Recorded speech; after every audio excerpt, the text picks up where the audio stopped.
Hello students, today we will be learning more about marriage and death sanskars of Hindu practices.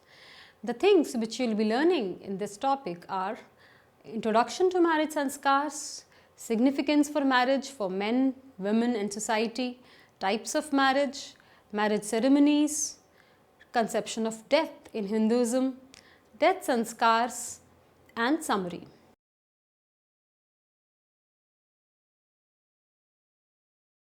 Let's start with marriage and the marriage sanskars in Hinduism. Till this point, we have gained detailed knowledge about the meaning, purpose and different types of sanskars. One of the most important sanskars in Hindu tradition is the Vivaha sanskar, the sacred institution of marriage, which we will discuss in detail. Because of the great importance attached to the married couples and their roles within society, Vivaha is considered the most important sanskars undertaken by individuals. According to the Vedic vision, life was ideally divided into 4 stages of development known as ashramas. The first began with the initiation ceremony and was known as the stage of Brahmacharya, or life dedicated to learning spiritual truths. Thereafter came the householder or the grastha, the retiree, the vanaprastha, and finally the renunciate, the sannyasa. Manu enjoins, having spent the first quarter of one's life in the Guru's house, the second quarter in one's own house and with the wife, and the third quarter in the forest, one should take sannyas in the fourth, casting away every worldly tie. Vivaha, translated as marriage, means the assumption of specific burdens. It is the most important of all the Hindu sanskars. It refers to the supporting and sustaining of dharma, which is the householder learned during his years in the first ashram of brahmachari. The householder was the most exalted stage in Vedic society because the householder constitutes the foundation of society. The Smrutis laud the Grist ashram at the highest, for it is the central support of the other 3 ashrams. It is the management of resources by the householders which contribute to the welfare of the society as well as the environment. By marriage, an individual is able to achieve the 4 purusharths or the endeavors of life: dharma, righteousness; arth, wealth; kam, desire; and moksha, salvation. Procreation for children is also a primary purpose of marriage. The individual is also able to pay off ancestral debts by having children. The householder thus fulfills in the mundane world of the function of Mahavishnu, the preserver of the Hindu Trinity. During the nuptial rites, the groom is treated as the Mahavishnu himself and the bride is regarded as Mahalakshmi. The emphasis in a Hindu marriage is the performance of one's duties. The householder has a duty or the dharma to ply himself to legitimately acquire wealth in order to himself enjoy, to practice dharma and to support students, retirees and renunciates.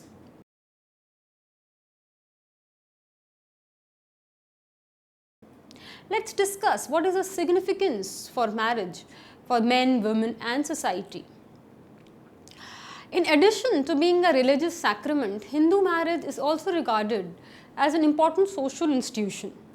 In many ways, marriage symbolizes the beginning of social life for both men and women. For women, it also enables their participation in religious matters. The importance of marriage for women is parallel in Hindu literature.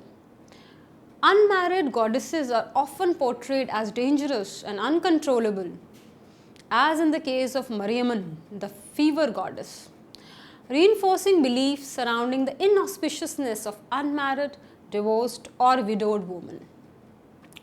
Comparatively, in the epic Ramayana, the hero Ram and his wife Sita represent an idealization of marriage that is upheld for Hindu couples to aspire for. Marriage is of near equal importance for men. With few exceptions, males cannot perform sacrificial offerings without a wife, and marriage is seen as necessary to live in accordance with dharma.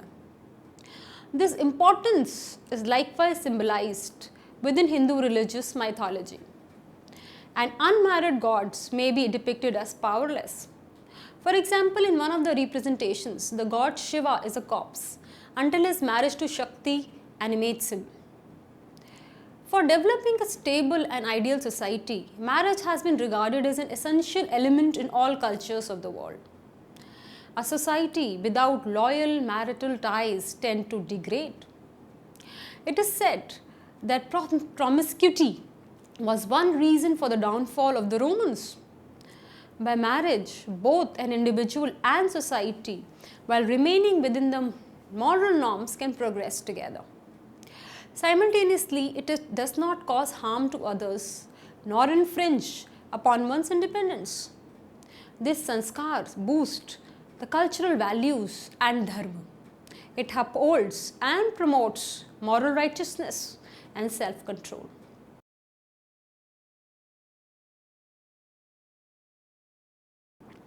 Let us now discuss what are the different types of marriage which have been there in the Hindu tradition. In the Hindu scriptures, there are 8 types of marriage which are being mentioned. In the Manu Smriti, they are divided into 2 groups basically, the morally approved or the prashast and the disapproved or the aprashast. Let's discuss the prashast first. Now the prashast has been further divided into a number of types. The first is the Brahman. This is the purest type. It was so called because it was thought fit for Brahmins. In this, the girl is given by the father with such ornaments that he can afford to a man of character and learning, whom he has invited voluntarily and received respectfully, without taking anything in exchange. The Smritis consider this type as the most honorable, as it is free from physical force, lust, imposition of conditions and lure of money. Social decency and religious considerations are fully taken into account. The second type under prashast is the Deva. This is the next type, inferior to the Brahm. In this, the girl is ornamented and given away by the father to a priest who officiates a yagna or sacrifice. It is called Deva, since the gift is made on the occasion of a Dev Yagna. This method was prevalent among the first 3 Hindu classes. This type has faded, for it is considered improper to offer a girl to a priest. The next is the Arsh. In this method, the father of the bride received a pair of 2 kinds of kine, a cow and an ox, or 2 cows and 2 oxen, from the bridegroom for the purpose of a yagna, which formed a part of a religious ritual. The pair of kine was not the bride's price. The method was known as Arsh because it was prevalent among the priestly families. Nonetheless, according to the Manu Smriti, accepting a gift, small or large, amounts to a sale. The next is the Prajapati. This involved the father giving away his daughter to a suitor with a specific understanding that they both perform their civic and religious duties together. The name Prajapati suggests that the couple enter the bond for discharging their duties to Prajapati, that is, for procreating and raising children. From the Western point of view, this type of marriage may be regarded satisfactory because the rights of the husband and wife are equally well secured. But from the point of view of Hindu Shastras, it is inferior to the first 3. This is because the daughter is given subject to mundane conditions. Hence, the gift cannot truly be regarded as free. As a point of interest, Kautilya in his Arthashastra prohibited divorce for the 4 Purusharth, the Prashast marriages. As a point of interest, Kautilya in his Arthashastra prohibited divorce for the 4 Prashast marriages. Now we shall consider the 4 types of marriage which are not approved by the scriptures. These are called aprashast. The first kind among this is the asur. The Manu Smriti defines this as where the husband, having paid money to the relations of the bride and the bride herself accepts her out of a free will. The main consideration in this kind of marriage is money, and it is in reality a purchase. Manu condemns it. He says, The learned father of the girl should not accept even the least amount of price. Accepting the price out of greed, he becomes the seller of the children. The Atre Brahmana branch is type of Pashu Vivaha, animal marriage. Today, this form of marriage is still prevalent in certain sections of Hindu society, where a dowry is demanded from the bride's father. Public opinion has begun to frown upon dowry. Religious and social leaders have been rallying against it. This brings us to another type of marriage that is called Gandharva. According to Manu, where the bride and bridegroom meet each other of their own accord and the union is consummated in passion, that form is called Gandharva. The name Gandharv is derived from a tribe of that name living in the Himalayas, in which it was a common occurrence. It was more prevalent among the Kshatriyas as they represented the freest element in society. The majority of the lawgivers discouraged it on religious and moral grounds. It was regarded as inferior to the first 5 forms because it was performed without sacred rituals and it originated from passion, a factor which seemed to be tennis. The next was the Rakshas. Manu says capture of a girl by force while she is crying, having killed, scattered and injured her relatives is called Rakshas Vivaha. This usually occurred during war or political upheavals. The Kshatriyas usually practiced this since they participated in war and obtained women as war booties. The word Rakshasa means demonic. Next is Pishach. This is the least approved. Manu defines this as cohabiting with a girl in loneliness when she is sleepy, mad or intoxicated. Obviously, this was the most uncivilized and barbaric method. Pishach means of witches.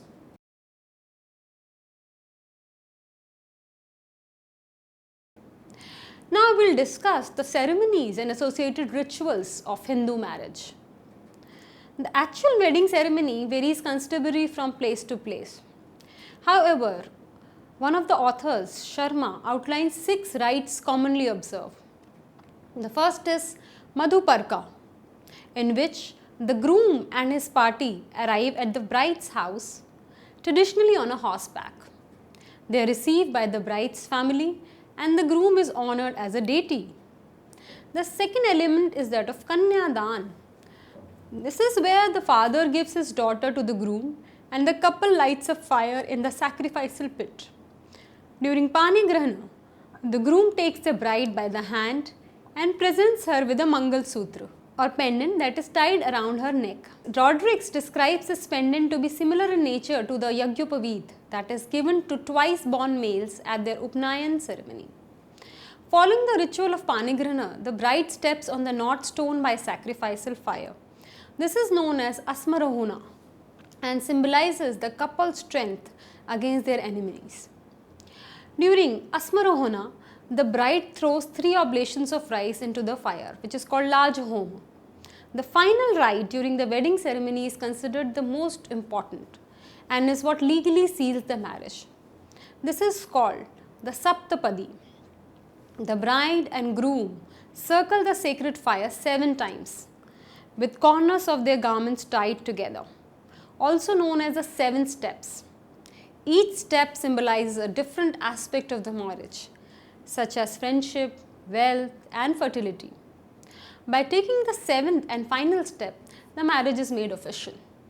After completion of the ceremonies, there is typically a celebration held that includes dancing, singing and feasting.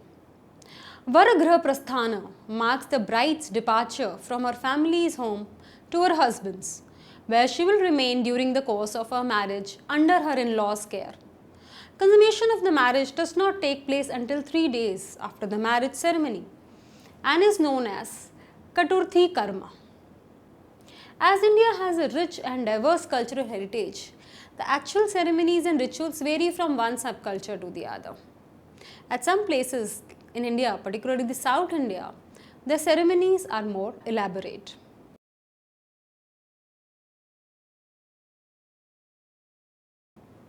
Now, in the next section, we will look at the 16th sanskar, which is the death sanskar, which includes the beliefs related to death and the death rites.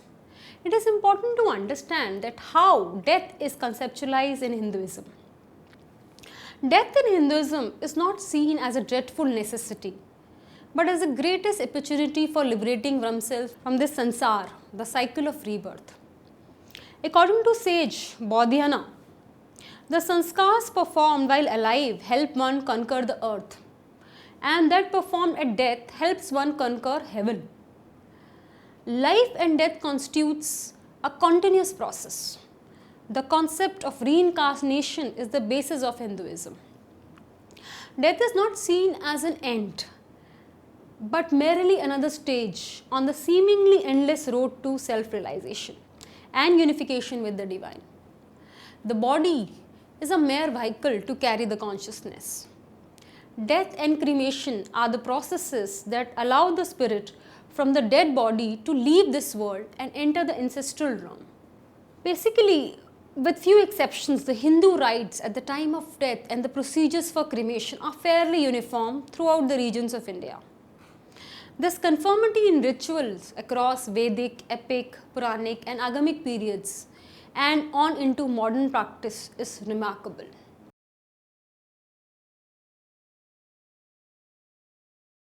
Now, we will also learn about the death sanskars, the different type of death sanskars, from dying stage to the Shradha stage.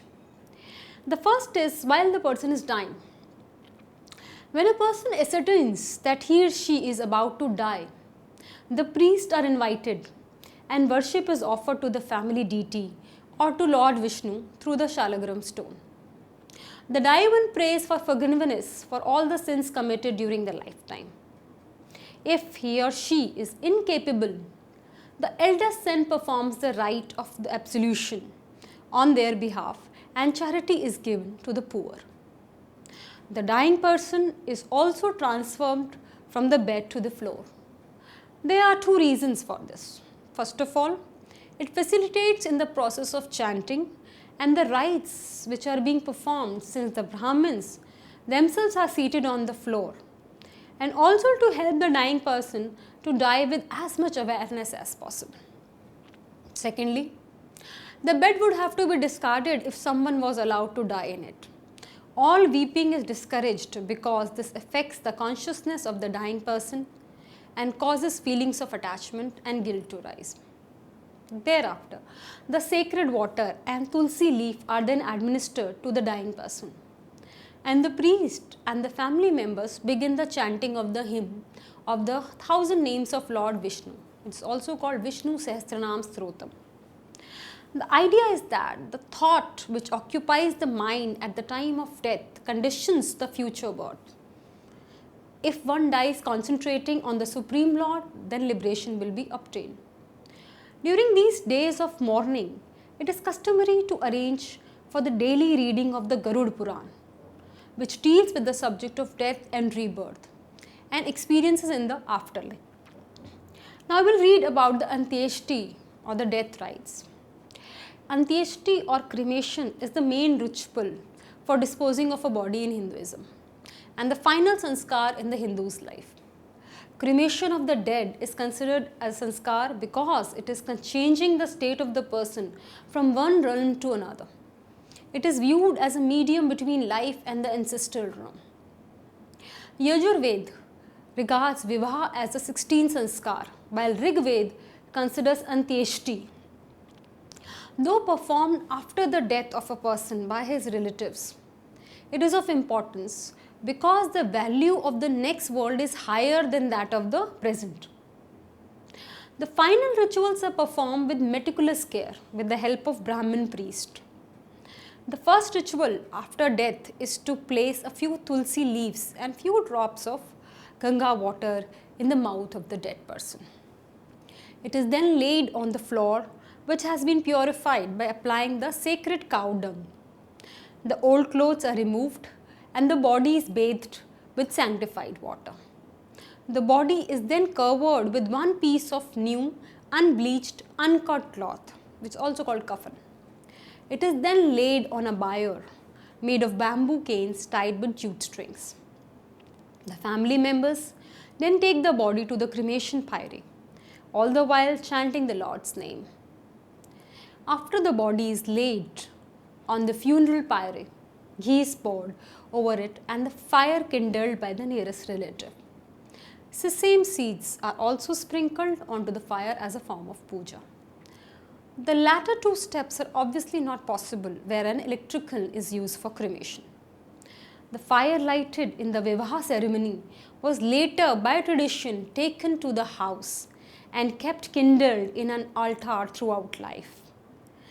This signified that married life was to be lived through life's vicissitudes together. When one of the spouse died, the Agni fire was taken in a crucible or pot to the crematorium, where it was used to light the pyre. This symbolized the end of Vivaha and the beginning of Agni Anteshti Sanskar. The ritual and observances which then follow vary in different groups and parts of India. By cremation, the body's 5 basic components known as Panch Bhoot, Prithvi, that is earth, Jal, that is water, Tej, that is fire, Vayu, wind, and Akash, that is space, are returned to those of the universe, thus maintaining the cosmic equilibrium. The next step is Asthi Sanchayan. After cremation, the ashes and the residual bones, that is Asthi, are collected in an urn. In some communities, it is customary to wash them with milk and sanctified water. The urn is then taken to the sacrificed rivers such as Ganges, Narmada, or to the sacred confluence of the 3 rivers, that is Ganga, Yamuna and Saraswati in Allahabad, known as Triveni Sangam. During the ritual, a Brahmin priest utters Vedic mantras and performs the final rites for the salvation of the deceased. The ashes are then sprinkled into the river. Let's talk about the days of mourning, which are special in itself. Death is a period of major emotional trauma. A time being a very great healer, the rishis have once again prescribed a period of 10 to 30 days of mourning and grieving. The length of the grieving process varies from community to community. However, what is important is that it is given a channel, it is allowed and encouraged. According to the scriptures, the period of mourning lasts for 10 days in case of Brahmins and 40 days in case of non-Brahmins. The reason being that the Brahmins are supposed to be more spiritually aware of the process of death and rebirth, and being less attached require a shorter period to overcome their loss. If one cannot take 10 days off from work, then it is advised to at least take 3 days off and observe the customs of mourning, which are: first, sleeping on the ground; second, abstinent from sex or any kind of recreation; third, not preparing any meals and having only vegetarian food; fourth, abstaining from visiting or entertaining guests; and the last, refraining from shaving or cutting hair or nails. The family is also exempt from all religious duties other than those prescribed for the posthumous rites, and all these are designed to saturate the family members in their thoughts of the deceased, to give them space to resolve all their unexpressed conflicts and feelings. The next aspect which is important in the death rites is the Sutak or the Ashauch. This is also a period of 10 to 13 days which we have just talked about, during which the nearest family members do not perform their personal daily rituals such as puja, arti and thal. Their personal puja is given to a friend to perform on their behalf, though the family members can visit the mandir for darshan. During this period, religious scriptures and devotional songs are recited and sung respectively for the attainment of moksha by the deceased. On either the 11th, 12th or 13th day, the relatives offer food to the Lord in the local mandir to repay the Pitru debt. The general Hindu belief is that as soon as the soul leaves the body, it adopts another body whose limbs grow day by day. On the 10th day after death, this interim body grows completely. The son of the deceased offered the pindas, the pins, food balls made from wheat flour and water to the growing limbs, either day to day or all 10 together on the 10th day. It is believed that up to this day, the deceased still continues his relation up to the world, with this world. Therefore, the deceased is termed Preta, which means one who has departed but who has not yet reached the other world. On the 11th day, Brahma, Vishnu, Rudra and Yama are invoked, with Vishnu as a special witness. In their presence, the deceased is offered pindas. On the 12th day, the departed soul is given away to the other world, where he then resides with his Preta body. On the 12th day, the departed soul is given away to the other world, where he then resides with his forefathers. As soon as he reaches the other world, he is released from the Preta body. The relatives are then freed from the sutak and can then perform their daily puja. These rites are also sanskars on the soul to lead it to God. An associated rite after cremation, generally practiced in India, is for one or more male members of the deceased to shave their heads. This brings us to the last aspect of the death ceremony, which is Shradha. Among the Hindus, the Shradha is a religious ceremony, often performed annually in propitiation of their departed ancestors, who are technically known as Pitrus. The word Shradha, according to sage Pulasya, is derived as follows: Shraddhya diyate yasmat, that which is performed with great faith. The faith referred to here is the faith in the Vedas, whose dictates are taken as incontrovertible and which enjoin its performance as a duty. Among the important items of Shradha are the Arghya, Havan, the feeding of the Brahmins, the Pinddan, the Vikra, Dakshina, offering and Tarpana. Holy Brahmins are fed in a worshipful manner after invoking on them the souls of the departed ancestors of 3 generations identified with Vasu, Rudra and Aditya on the paternal or maternal side, as the case may be. The Pitrus who live in Pitraloka in the form of spirits are fetched into the Shradha venue by the Vishvadevas or the universal soul. We also need to understand what is the rationale for Shradha. A question often asked about Shradha as we perform it today is this: how by feeding some Brahmins here and now one expect to feed one's ancestors who are dead long since and possibly, according to karma theory, live in another forms and climes? The answer to this question is given in the Matsya Puran. What we do in our Shradha is to invoke the souls of the departed ancestors on the holy Brahmins invited, and the former are conducted to the venue of the Shradha by Vishvavedas or the universal spirit.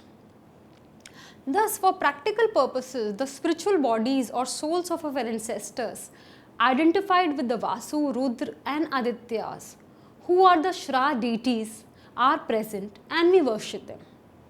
Now, the food the Brahmin eat or the oblations one offers in the sacrificial fire, uttering the departed names and gotra during the Shradha, is transformed by the mantra and faith into food appropriate for current bodies of the departed souls.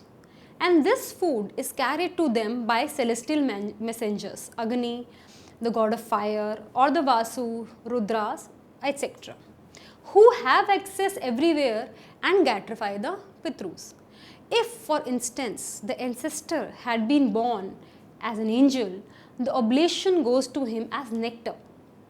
If he is born as a cattle, it is taken to him as grass, or if born as human, it goes to him as cereals, etc. Just as a calf finds its own mother from the many cows grazing, so the mantras uttered in the Shradha ceremony carry the food to the correct Pitrus. The Pitra Devtas, after completion of the Shradha and gratified by the worship, bless the performer with health, wealth, children and prosperity and depart to their own region.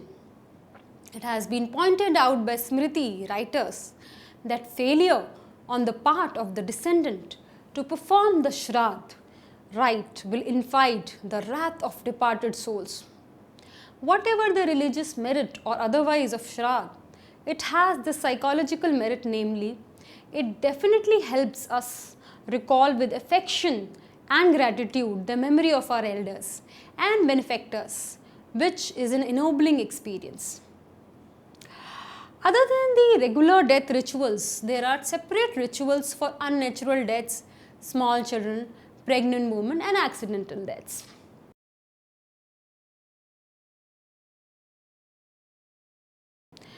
This brings us to the summary of this chapter. Hindu sanskars form an integral part of Hindu life. Today, with the encroachment of modern living, especially in urban India, only a few of them have survived. The most prominent among them being Vivah and Antyeshti. According to Manu, marriage has been classified into morally approved, prashasta, and morally disapproved marriages, that is aprashasta. The marriage sacrament also includes a number of rituals and ceremonies, which we have just studied. Death sanskars are based on the Hindu belief of immortality of soul and rebirth. Thus, death is not seen as an end, but an intermediary stage in the journey towards self-realization and oneness with divinity. The death sanskars involve Antyeshti or funeral rites, Asthi Sanchan, a short and Shradha ceremony. The two sanskars can determine the cohesion and perpetuation of Hindu traditions anywhere in the world, if observed sincerely with its pristine and lofty sentiments. The marriage and death sanskars, with their spiritual import, holistically sanskarize all aspects of an individual's life.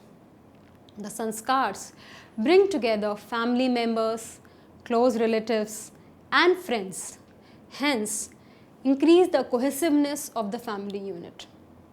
Therein, the unit harmonizes and strengthens the social structure. The consequence of this is a healthy society with a very strong cultural identity, which easily refines, boosts, and perpetuates its traditional beliefs, customs, morals, and values. I hope this knowledge is useful for you and interesting also. Thank you so much.